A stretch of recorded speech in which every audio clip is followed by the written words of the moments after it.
வங்கக்கடலில் உருவாகியுள்ள மோந்தா புயல் தீவிர புயலாக வலுப்பெற்றுள்ள நிலையில் மசூலிப்பட்டினத்தில் இருந்து 160 கிலோமீட்டர் தொலைவிலும் காக்கிநாடாவில் இருந்து 240 கிலோமீட்டர் தொலைவிலும் நிலை கொண்டுள்ளது.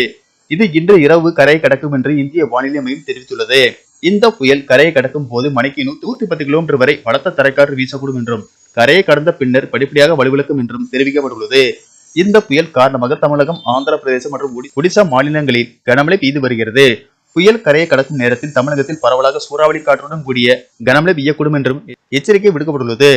இதன் காரணமாக இன்று தமிழகத்தில் ஓரிரு இடங்களிலும், புதுவை மற்றும் காரைக்கால் பகுதிகளிலும் இடி மின்னலுடன் கூடிய லேசானது முதல் மிதமான மழை பெய்யக்கூடும் என்றும் வட தமிழக கடலோர மாவட்டங்கள் மற்றும் அதனை ஒட்டிய மாவட்டங்கள், புதுவை மற்றும் காரைக்கால் பகுதிகளில் ஓரிரு இடங்களில் பலத்த தரைக்காற்று மணிக்கு 35 முதல் 45 கிலோமீட்டர் வேகத்தில் வீசக்கூடும்.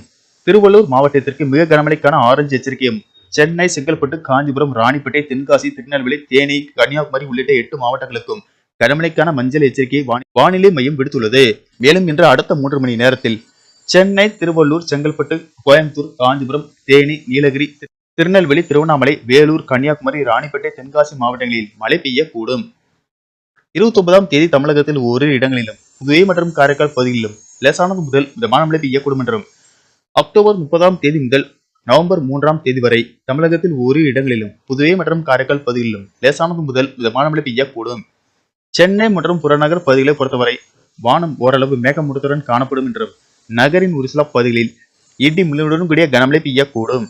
பள்ளி, கல்லூரிகளுக்கு விடுமுறை.